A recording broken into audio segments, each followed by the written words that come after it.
गुजरात के Bilkis Bano gangrape case के 11 सजा याफ्ता कैदियों को जेल से रिहा करने को लेकर अब कांग्रेस अटैक मोड में है। राहुल गांधी और प्रियंका गांधी सीधे सीधे प्रधानमंत्री नरेंद्र मोदी पर सवाल उठा रहे हैं। राहुल गांधी ने आज ट्वीट किया और लिखा कि नारी शक्ति की झूठी बातें करने वाले देश की महिलाओं को क्या संदेश दे रहे हैं। प्रियंका गांधी ने ट्वीट करके सवाल उठाया कि गैंगरेप के दोषी कैदियों की रिहाई पर उनका स्वागत क्यों किया गया। इस मामले में कांग्रेस क्यों सवाल उठा रही है? असल में बिल्किस बानो के साथ गैंगरेप केस में सीबीआई की स्पेशल कोर्ट ने 11 लोगों को उम्र कैद की सजा सुनाई थी। इन दोषियों ने 14 साल से ज्यादा की सजा काट ली। सुप्रीम कोर्ट ने गुजरात सरकार को निर्देश दिया कि वो 11 कैदियों की सजा में छूट को लेकर 3 महीने के अंदर कोई फैसला ले। इसके बाद गुजरात सरकार ने एक कमेटी बनाई। कमेटी की सिफारिश पर सभी कैदियों को रिहा करने का फैसला किया गया। पता यह चला कि गुजरात सरकार ने 1992 की रेमिशन पॉलिसी के तहत सभी 11 कैदियों को छोड़ने का फैसला लिया, लेकिन कांग्रेस का कहना है कि गुजरात सरकार ने 8 मई 2013 को ही यह पॉलिसी खत्म कर दी थी। गुजरात सरकार यह दावा करती है कि यह निर्णय 1992 की नीति के तहत लिया गया। 1992 की नीति आपको गुजरात सरकार की किसी वेबसाइट पर नहीं दिखेगी। 1992 की यह तथाकथित नीति 8 मई 2013 को गुजरात सरकार के एक शासनादेश द्वारा खत्म कर दी जा चुकी है। तो ऐसी नीति जो है ही नहीं, जो समाप्त की जा चुकी है, उसके आधार पर आप कैसे किसी को माफीनामा दे सकते हैं? आप कैसे किसी की रिहाई कर सकते हैं? इस प्रकरण में सीबीआई ने जांच की थी। किसी ऐसे अपराध में इस तरह का माफी, इस तरह का क्षमादान, इस तरह की रिहाई तब तक नहीं दी जा सकती जब तक केंद्र सरकार से भी आप अनुमति नहीं ले लें। हम यह जानना चाहते हैं प्रधानमंत्री से और गृह मंत्री से, क्या आपने अनुमति दी थी? अगर नहीं दी गई, आपसे कोई अनुमति नहीं ली थी, तो आप गुजरात के मुख्यमंत्री और गुजरात की सरकार के खिलाफ क्या कार्रवाई करने जा रहे हैं? हम गुजरात के मुख्यमंत्री से भी यह जानना चाहते हैं कि जो जेल एडवाइजरी बोर्ड है, उस बोर्ड में सदस्य कौन कौन है। हम गुजरात के मुख्यमंत्री से यह भी जानना चाहते हैं कि 8 मई 2013 का यह शासनादेश जिसके तहत 1992 की नीति समाप्त कर दी गई थी, क्या यह शासनादेश माननीय सर्वोच्च न्यायालय के संज्ञान में लाया गया था या नहीं लाया गया था? कांग्रेस ने गुजरात सरकार पर सवाल उठाए, केंद्र सरकार पर सवाल उठाए, प्रधानमंत्री नरेंद्र मोदी पर सवाल उठाए। राहुल गांधी ने कहा कि प्रधानमंत्री मोदी की कथनी और करनी में अंतर है। बीजेपी से जब इसे लेकर सवाल पूछा गया तो बीजेपी के प्रवक्ता गौरव भाटिया ने कांग्रेस शासित राज्यों में क्राइम का डेटा सामने रख दिया। गौरव भाटिया ने कहा कि राहुल गांधी को कांग्रेस की सरकारों में क्राइम नहीं दिखता।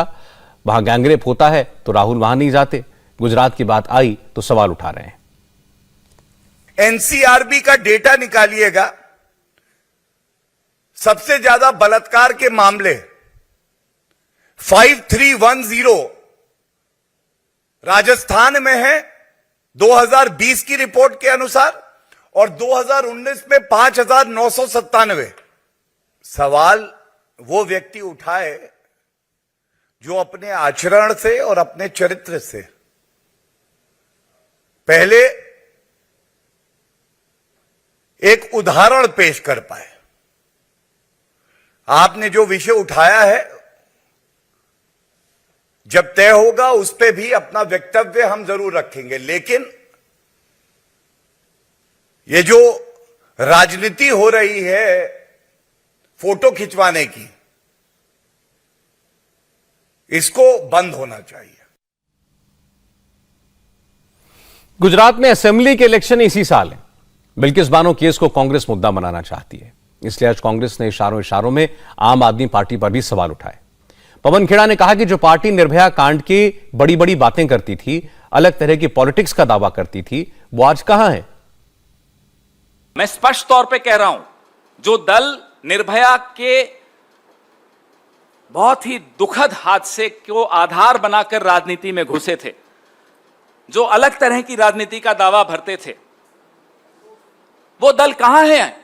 वो चुप क्यों है? वो क्या सिर्फ वोट बटोरने के लिए उन राज्यों में जाएंगे और उस राज्य में इतना बड़ा हादसा हो जाए, इतना बड़ा अपराध हो जाए सरकार द्वारा? सरकारों का काम है समाज की रक्षा करना अपराधियों से। अपराधियों को क्षमादान करना सरकारों का काम नहीं होता। और विपक्ष का काम है कि जब सरकारें ऐसा काम करें, ऐसा अपराध करें, तो विपक्ष को एक आवाज में बोलना होगा। आज विपक्ष का एक बड़ा तबका चुप क्यों है? मैं सबके लिए कह रहा हूं जो नहीं बोल रहे।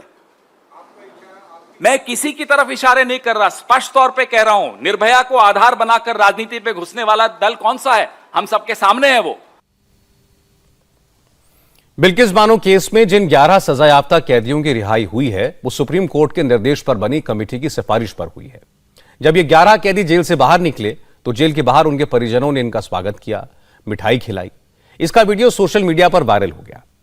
कांग्रेस ने इसे भी मुद्दा बनाया। कांग्रेस और बीजेपी के बीच सियासी बयानबाजी हो रही है, लेकिन हमारे संवाददाता निर्णय कपूर जब उन लोगों के पास पहुंचे जिन्हें जेल से छोड़ा गया है, जिनकी सजा माफ हुई है, तो इन लोगों ने पहले तो यह कहा कि वो बेगुनाह हैं। इन्हें सियासी कारणों से झूठे इल्जाम लगाकर जेल भेजा गया। बिल्किस बानो केस में करीब 18 साल सजा काटने के बाद राधेश्याम शाह ने कहा कि उन्होंने रेप नहीं किया, वो पॉलिटिक्स का शिकार हुए, इसलिए उन्हें इतने साल जेल में काटने पड़े। मेरा राइट था रेमिशन का और उसके लिए मैंने सुप्रीम कोर्ट में मूव किया था और सुप्रीम कोर्ट के ऑर्डर के मुताबिक गुजरात गवर्नमेंट ने मुझे रिलीज किया है। आज मुझे बहुत खुशी हो रही है। ये जो घटना है, ये घटना में हमारा इन्वॉल्वमेंट कुछ नहीं था, लेकिन 2004 के बाद जो सरकारें केंद्र में बदली, उनका जो प्रभाव रहा इन्वेस्टिगेशन एजेंसी पे और बाकी जो भी था, उसके कारण हमें भुगतना पड़ा है। मैंने ऐसा कोई अपराध नहीं किया था। ये पूरी जो भी एक कॉन्सेप्ट, एक आइडिया चला गया, एक खास लोगों के द्वारा, एक खास विचारधारा के तहत चला गया था। उस समय की गुजराती सरकार के खिलाफ चलाया गया था ये, उसके कारण हमें ये थोड़ा ज्यादा भुगतना पड़ा है। इसी मामले में गोधरा जेल से छूटे शैलेश भट्ट ने भी कहा कि उन्होंने कोई गुनाह नहीं किया। शैलेश भट्ट ने आरोप लगाया कि उस वक्त केंद्र में कांग्रेस की सरकार थी, कांग्रेस की सरकार ने उन्हें झूठे इल्जाम में फंसाया। हमने रेप किया ही नहीं। वो बिल्किस ने भी बोला था कि मुझ पर कुछ हुआ ही नहीं। जो 3 आदमी जो 5 महीना का घर होता है, 3 आदमी उस पर रेप करे, क्या हालत होता है। वो इसे इधर इसी जमीन में भी आदमी को 100 फुट घिसट के ले जाए, क्या वो पीछे कुछ होगा कि नहीं होगा? उसको कुछ नहीं, खर्च भी नहीं आई है। हमारे साथ तो गलत हुआ है। क्यों ऐसा हुआ? कांग्रेस इसमें मिली हुई थी, विरोध पक्ष ने इंटरेस्ट लिया इसमें, इसी वजह से हमको सजा हुई। हमारा व्यवहार अच्छा था, लेकिन सुप्रीम कोर्ट की गाइडलाइंस की वजह से हमको मिली, जेल से रिहाई मिली हमको। बिल्किस बानो के रेप केस में 18 साल से जेल में बंद गोविंद भाई रावल को भी रिहा किया गया। गोविंद रावल ने कहा कि उन्हें सिर्फ इसलिए फंसाया गया क्योंकि वो हिंदू संगठन से जुड़े थे। गोविंद रावल ने कहा कि उन्हें सुप्रीम कोर्ट के आदेश के बाद गुजरात सरकार ने छोड़ा है, इस पर कोई कंट्रोवर्सी ना करे। हम कोई दोषी थे नहीं, लेकिन ये खाली पॉलिटिक्स और ये सब की वजह से हमको फंसाया गया था। हम हिंदू संगठन में काम करते थे, वो मेरे पे उन लोगों ने ऐसा नाम डाल दिया। आप ये कह रहे हैं कि आप राजनीतिक साजिश का शिकार हुए?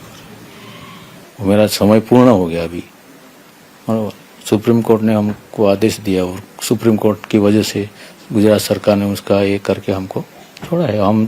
हम जेल में अच्छा काम कर रहे थे, अच्छी हमारी चाल चलगत की वजह से हमको ये छोड़ा है।